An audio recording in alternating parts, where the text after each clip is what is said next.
आप लोगों में से किसी ने पूछा जी गार्डासिल वैक्सीन क्या होती है और इसको इस्तेमाल करना चाहिए या नहीं, या इसका क्या फ़ायदा होगा।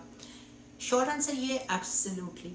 आपके बच्चे जो भी सेक्सुअली एक्टिव नहीं हुए, जिनकी आप दूसरे लफ्ज़ों में कह लें जिनकी भी शादियाँ नहीं हुई, किसी रिलेशनशिप में नहीं हैं, रिलेशनशिप से पहले जितना आप इसको वैक्सीन लेंगे उतनी ही ये फ़ायदेमंद होती है। एक दफ़ा एक्सपोजर हो जाए किसी वायरस का तो उसके ऊपर कम इफेक्टिव होती है, तो वैक्सीन्स काम करती हैं ज़्यादा बेहतर तरीके से एक्सपोजर से पहले। गार्डासिल वैक्सीन क्या होती है? HPV ह्यूमन पेपिलोमा वायरस के अगेंस्ट काम करती है। HPV क्या करता है? ख़वातीन के अंदर सर्विकल कैंसर का बाइस बनता है। 80 से 90%, बल्कि उससे भी ज़्यादा जो सर्विक्स का कैंसर हो रहा होता है वो HPV की एक्सपोजर से होता है। HPV के डिफरेंट टाइप्स होते हैं, कुछ हाई रिस्क होते हैं जिसमें सर्विकल कैंसर का बाइस बनता है स्ट्रेन 16 एंड 18, और जो वॉट्स जेनिटल वॉट्स होते हैं, उर्दू में कहते हैं उसे मस्से मस्से पता नहीं क्या कहते हैं, बट जेनिटल वॉट्स जो होता है उसका रीज़न भी जो होता है HPV का एक्सपोजर होता है। 70 से नहीं एक्चुअली 90% से ज़्यादा जो जेनिटल वॉट्स का रीज़न होता है वो HPV एक्सपोजर होता है। यानी कि ये एक किस्म का वायरस है जो कि सर्विक्स के अंदर एक्सपोजर देता है और जिसकी वजह से ये आपको वॉट्स या कैंसर हो सकते हैं। अब औरतों के अंदर इसकी डिटेक्शन आसान होती है। जब वो एनुअल एग्जाम कराने जाती हैं गायनोकोलॉजिस्ट के पास और वो पैप्समेयर करते हैं तो पैप्समेयर पे पता चल जाता है कि इस बच्ची लड़की खातून का एक्सपोजर HPV को ऑलरेडी हो चुका हुआ है। आदमियों के अंदर तो इसका कोई टेस्ट ही नहीं है। आदमियों के अंदर वॉट्स हो सकते हैं, डॉक्टर को पता चल जाएगा आंखों से देखने से कि उसको ऑलरेडी एक्सपोजर हो गया, उसके वॉट्स बन गए हैं, लेकिन कोई पैप्समेयर के इक्वल टेस्ट तो नहीं है ना कि हम देख सकें कि आदमियों को एक्सपोजर हो चुका है या नहीं हुआ।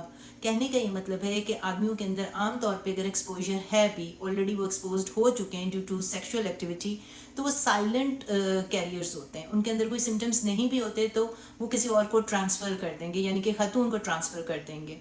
आमतौर पे आदमियों में प्राइवेट जो उनके एरियाज होते हैं वहाँ पे वॉट्स हो सकते हैं अगर उनका एक्सपोजर हुआ है, या जाके बाद में लेटर टाइम में कैंसर हो सकता है प्राइवेट एरियाज का, या ओरोफेरेंजियल यानी कि माउथ का जो होता है कैंसर हो सकता है। कभी कभी कुछ भी नहीं होता है, सिम्टोमेटिक होता है और क्लियर हो जाता है, लेकिन इसका ये मतलब नहीं है कि वो औरत को ट्रांसफ़र नहीं कर सकते। औरत बेचारी का कोई नहीं भी कसूर, उसकी कोई पहले सेक्सुअल एक्टिविटी नहीं भी है, शादी के बाद हस्बैंड उसको दे सकता है। तो इन शॉर्ट ये मतलब हुआ कि तमाम लड़के और लड़कियों को सेक्सुअल एक्सपोजर से पहले गार्डासिल वैक्सीन ले लेनी चाहिए, क्योंकि 90% आपका जो सर्विकल कैंसर ख़वातीन के अंदर या वॉट्स जो हैं, और आदमियों में भी और औरतों में भी, उसके एक्सपोजर के बाद भी उसको प्रिवेंट करेगा, उसके कैंसर को होने से बचाएगा, वॉट्स को होने से बचाएगा।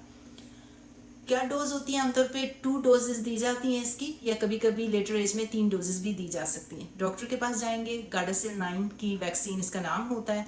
आमतौर पे बच्चों को 9 साल के बाद दी जा सकती है। ज़्यादातर स्कूल में 12 या 13 साल की जो एज होती है तब ये ऑफ़र करते हैं। वो तमाम कंट्रीज़ जहाँ पे रेगुलरली बच्चों लड़कों लड़कियों को दी जाती है वहाँ पे सर्विकल कैंसर का ख़तरा और वॉट्स का ख़तरा बहुत हद तक कम हो जाता है। पाकिस्तान के अंदर वैक्सीन कोई इतना लेता भी नहीं है इसको। दूसरी ये बात होती है कि पैप्समेयर और एनुअल एग्जाम ख़वातीन करवाती भी नहीं है, और ना ही कोई आदमियों का टेस्ट होता है। इसकी वजह से अगर HPV किसी को हो भी तो उनका इंसिडेंस, उनका रेट पता नहीं चलता, लेकिन डिजीज़ होने के बाद पता चलता है कि वॉट्स हो गए या कैंसर हो गया।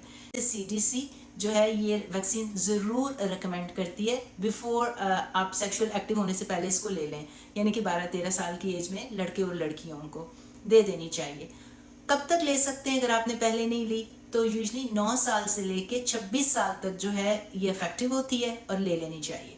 26 साल के बाद अगर आप 45 ईयर्स तक के, यानी कि 26 ईयर्स से लेके 45 ईयर्स तक के अंदर जो गैप आता है, ये आपकी पर्सनल चॉइस होती है। इसमें फ़ायदा होगा अगर आपको ऑलरेडी एक्सपोजर भी हो चुका हुआ है या आप इसको लेना चाहते हैं। 45 के बाद तो बहुत लिमिटेड एविडेंस है कि ये काम भी करेगी कि नहीं, वो आपका एक पर्सनल चॉइस हो जाएगी। तो 9 साल से लेके 26 साल तक तो बच्चे लें और लड़का लड़की ले लें, उसका फ़ायदा होगा। 26 साल के बाद आप अपने डॉक्टर के साथ बैठ के डिसाइड करेंगे कि इसका फ़ायदा है या नुकसान है, और वो आपको ऑफ़र करते हैं तो ज़रूर ले लें। 45 ईयर्स के बाद तो कोई ज़्यादा फ़ायदा भी नहीं है, तो लेने की ज़रूरत is a very personal decision, ये आपको अपने डॉक्टर से ही पता करना पड़ेगा। नुकसानात क्या हैं इसके?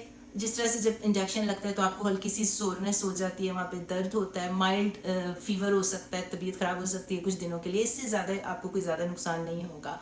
अलबत्ता कौन नहीं ले सकता, अगर आपको गार्डासिल जो वैक्सीन है उसके अंदर कोई ऐसा कंपोनेंट है जिससे आपको सीवियर एलर्जिक रिएक्शन हो जाता है, या अगर आप प्रेग्नेंट हैं या सीवियरली इम्यूनो कॉम्प्रोमाइज्ड हैं कि आपका अपना ही इम्यून सिस्टम बिल्कुल काम नहीं करता, तो फिर you have to be very careful. ये कॉन्ट्राइंडिकेशंस होंगी, अपने डॉक्टर से बात कीजिए। ब्रेस्ट फीडिंग में ख़वातीन ले सकती हैं, और अगर कोई माइल्ड इम्यूनो कॉम्प्रोमाइज्ड बंदी है वो भी इसको ले सकती है, but first you have to talk to your doctor. In general it is recommended, America में, हर कंट्री में आउटसाइड पाकिस्तान ये रेगुलर बेसिस पे दी जाती है, कॉलेज गोइंग, स्कूल गोइंग लड़के लड़कियों को, और ये रिस्क ऑफ सर्विकल कैंसर और वार्ड्स को कम करता है। तो आप जो पाकिस्तान में हैं ज़रूर अपने डॉक्टर से बात कीजिए, अगर वो आपको ऑफ़र करते हैं तो ज़रूर ले लेना चाहिए, क्योंकि अगर बच्ची सेक्सुअली एक्टिव नहीं भी है तो हो सकता है शादी के बाद उसके हस्बैंड को, और हस्बैंड उसको ट्रांसमिट कर दे।